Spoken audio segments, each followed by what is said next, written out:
Hi, I'm Monica from Numberly. A lot of founders think that they need a pitch deck, a financial model or financial plan, and a business plan in order to fundraise. And what I tell them is that that's not necessarily true, and you shouldn't waste your money on documents and time and energy preparing these documents that you may not actually need.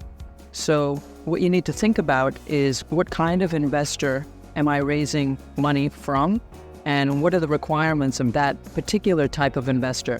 So if we think about, for example, one group of investors, I'm calling them investors type A.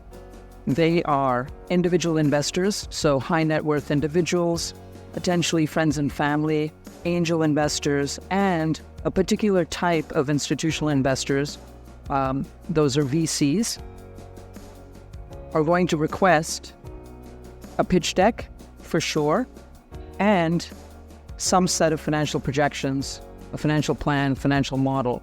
And those are the two documents that you absolutely must have in order to go after that particular type of investor. Please don't waste your money on a business plan, because they're just not going to read a 30-page document that talks about all of the elements of your business in great detail.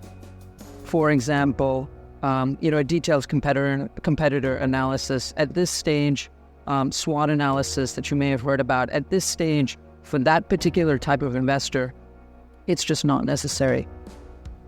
However, if you are raising money from traditional bank lenders or a government institution like in the US, the Small Business Administration, or the equivalent in another country, or you're going after a grant, those types of investors will require a business plan. So you should invest the time and the energy and the money in preparing a business plan, obviously as cost effectively as possible.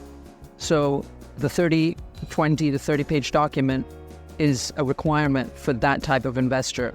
Most likely they won't require a pitch deck, but they will require, just like the other kind of investor, a detailed look inside your financials. So the common thread is that regardless of the type of investor you're going after, you must have some set of financial projections or a financial plan that essentially tell the story of your startup through numbers.